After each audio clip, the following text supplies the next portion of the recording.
पूरी जो बांग्लादेश की ताकत है वो मैं आपके सामने दिखा रहा हूं, लेकिन अगर इसको हम भारत से कंपेयर करेंगे, हिंदुस्तान से कंपेयर करेंगे, तो फिर आप पाएंगे कि कहीं भी भारत के सामने बांग्लादेश टिकता नहीं है। तो सवाल ये उठता है कि जब सैन्य ताकत के मामले में इतना पीछे है बांग्लादेश भारत से, तो फिर आखिरकार वो भारत को आंख दिखाने की हिम्मत कैसे कर रहा है। आज की तारीख में अगर भारत चाहे तुम्हें इतना स्ट्रैंगल कर दे, इतना स्ट्रैंगल कर दे कि बेटा तुम्हें यह ना पता लगे कि मिसाइल कहां से आई और कहां चली गई। तुम्हारे सिर्फ दो पड़ोसी हैं, दो, एक म्यांमार जो कि खुद भुक्का नंगा है, और दूसरे तुम भुक्के नंगे, तुम्हारा दूसरा पड़ोसी भारत है। तुम्हारी पूरी इकोनॉमी भारत की वजह से चलती है। बांग्लादेश को देख ले, जिसकी हम इस टाइम हम लोग खड़े होकर सड़कों पर मिसालें देते थे कि बहुत रैपिडली आगे जा रहा है, ग्रो कर रहा है, डेवलप हो रहा है। उसके रिलेशन थोड़े से खराब हुए हैं इंडिया के साथ, उसका असर पड़ा है। 6-7 माह में वो बांग्लादेश से समझ ले बांग्लादेश बन गया, और अगर यही सूरत हाल रही ना तो बांग्लादेश समझे बंद है। बांग्लादेश के मोहम्मद यूनुस साहब, उन्होंने भी ये कहा है कि जी उन्होंने बहुत से हालात को ठीक करना है, उन्होंने इकोनॉमी को ठीक करना है, और ऐसी ही कई बात, यानी जो बांग्लादेश के हालात सुधारने की वो बातें कर रहे हैं, वो सुनकर तो ऐसा ही लगता है कि सालों साल लग जाएंगे और उस वक्त तक इनकी गवर्नमेंट रहेगी। यानी वो बांग्लादेशी को यहां से पकड़ कर निकालो, इन नाशुक्रों को एक एक को निकालो, एक एक बांग्लादेशी को। मैं ये कहता हूं ना इनको खाना खिलाओ, मैं कहता हूं ना इनका अस्पताल में इलाज करवाओ, और मैं मिनिस्ट्री ऑफ एक्सटर्नल अफेयर्स से ये रिक्वेस्ट करता हूं कि एक एक बांग्लादेशी का जो भी वीजा है कैंसिल करो, जो भारत में है 48 घंटे दो, निकल यहां से, वरना पड़ेगा मुंह पे तेरे। देखिए बांग्लादेश की बिजली कहाँ से आ रही है? मोस्टली इंडिया से आ रही है। उनकी खुराक जो है, उनकी सब्जियां हैं, उनके फल हैं, उनका राशन है, वो कहाँ से आ रहा है? वो मोस्टली इंडिया से आ रहा है। तो नुकसान, अगर ट्रेड बंद होती है तो इसमें इंडिया का कोई नुकसान नहीं है। वो कंट्रीज जिनकी ट्रेड बंद हुई है इंडिया के साथ, नुकसान में वो है। पाकिस्तान आपके सामने है। जय हिंद दोस्तों, पाकिस्तानी रिएक्शन वीडियो में स्वागत है। दोस्तों, बांग्लादेश पाकिस्तान के जिहादियों को बुला रहा है अपने देश में और चाहता है भारत से टक्कर लेना, लेकिन बांग्लादेश को ये नहीं पता कि 71 में भारत ने ही बांग्लादेश को बनाया था और पाकिस्तानियों ने तो उन पर अत्याचार किए थे। लेकिन बांग्लादेश अब भारत से लड़ना चाह रहा है, लेकिन उसे ये नहीं पता एक राज्य की जनसंख्या हो जाएगी जितनी तुम्हारी फौज की संख्या है। किस आधार पर भारत से पंगा लेगा बांग्लादेश, और सोचता है टर्की से ड्रोन मंगा करके भारत से हम लड़ लेंगे। तो भारत के आगे ना तो इतने आधुनिक हथियार हैं और ना ही इतनी जनसंख्या है। भारत के पास तो पता नहीं कितने हथियार हैं, हर आए दिन भारत नए नए हथियार बनाता है और ख़रीदता है। तो किस हिसाब से बांग्लादेश भारत से लड़ेगा, तो इस पर पाकिस्तानी मीडिया मेजर गोरवारिया सर चर्चा कर रहे हैं। तो चलिए देखते हैं पाकिस्तानी रिएक्शन वीडियो। भारत के सामने बांग्लादेश टिकता नहीं है। तो सवाल ये उठता है कि जब सैन्य ताकत के मामले में इतना पीछे है बांग्लादेश भारत से, तो फिर आखिरकार वो भारत को आंख दिखाने की हिम्मत कैसे कर रहा है।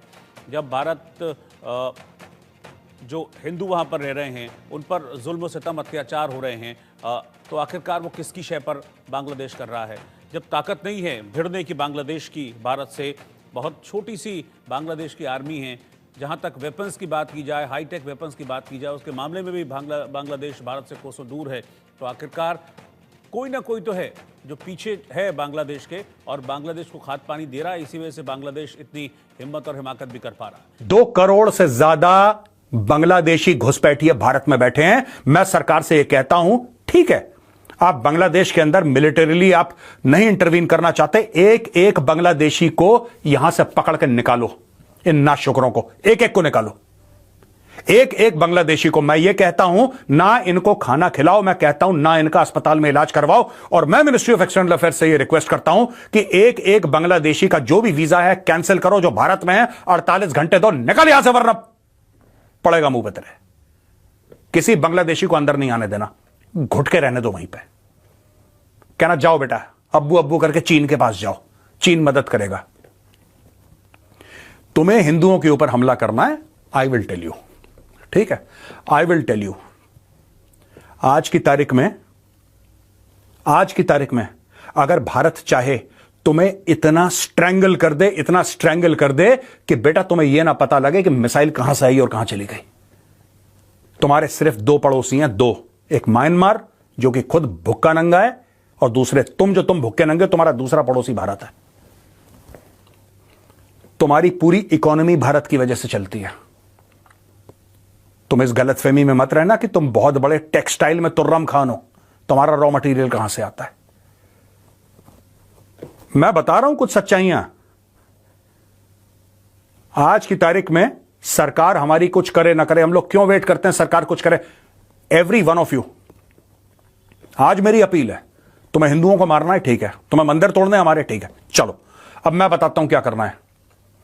आपको जहां बांग्लादेशी मिले आप पुलिस को रिपोर्ट करिए ये बांग्लादेशी है।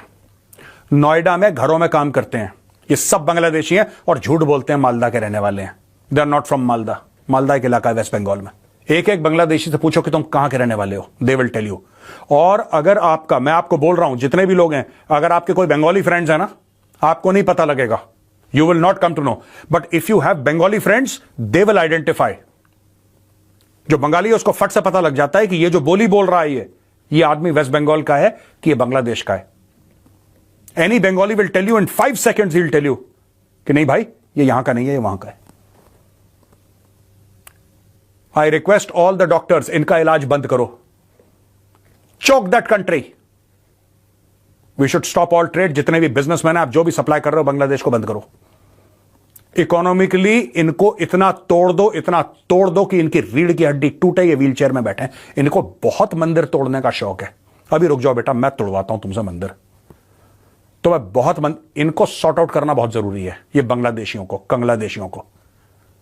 ये भिखमंगे, हमारी भीख पे पलने वाली कौम आज की तारीख में हमें सिखा रही है।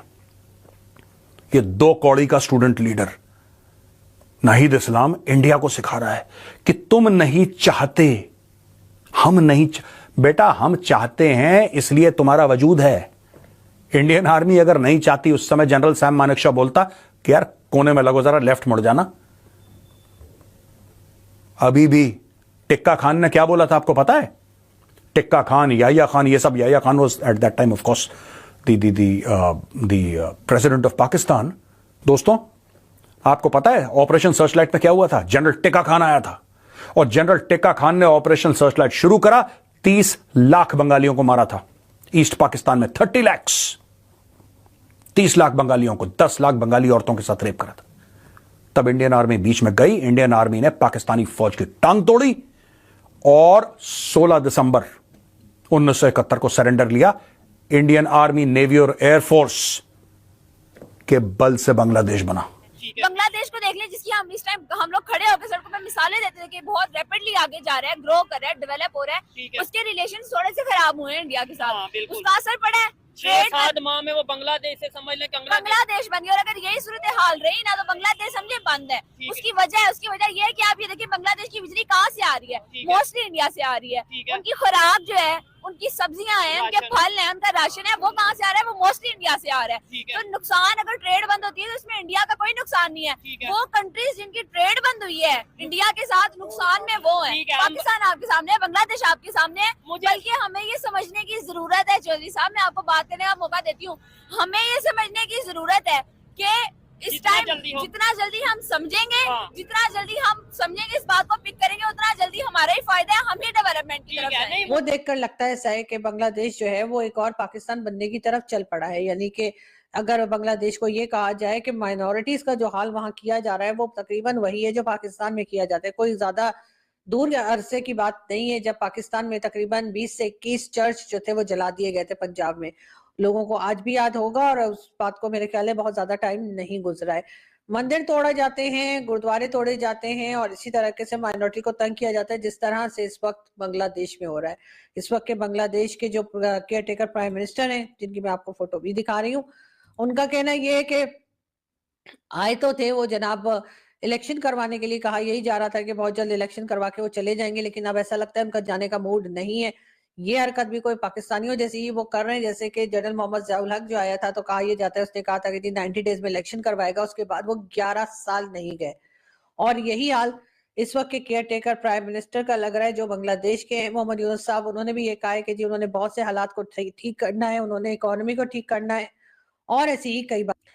यानी जो बांग्लादेश के हालात सुधारने की वो बातें कर रहे हैं, वो सुनकर तो ऐसा ही लगता है कि सालों साल लग जाएंगे और उस वक्त तक इनकी गवर्नमेंट रहेगी। यानी वो अपनी गवर्नमेंट के पूरी तरीके से मदे उठाएंगे और उसके बाद ही जाएंगे। दूसरी तरफ भारत में बार बार ये बात की जा रही है कि जो बांग्लादेश में हिंदू फैमिलीज है उनकी मदद कैसे की जाए, क्या उनको भारत ले आया जाए या उनके लिए अलग से कोई जगह बनाई जाए। तो मैं ये जरूर कहूंगी जो इलीगल तौर पे बांग्लादेश से या कहीं से भी भारत में गए, जिसमें कि सीमा हैदर भी है, जिसका बड़ा शोर मचा था और कहा गया था कि जी पाकिस्तान से गई है सीमा हैदर, और अभी तक उसका कुछ अता पता नहीं है कि उसके बारे में भारत की गवर्नमेंट ने कुछ नहीं किया और उसको वो आराम सुकून से भारत में रहती चली जा रही है। तो अगर भारत की यही पॉलिसी है कि आपके यहाँ कोई भी लीगल तरीके से आए तो वो रह सकता है, बल्कि उसकी आवभगत होती है, तो फिर बताइए कि कौन जाएगा। और यही कुछ भारत में हो रहा है।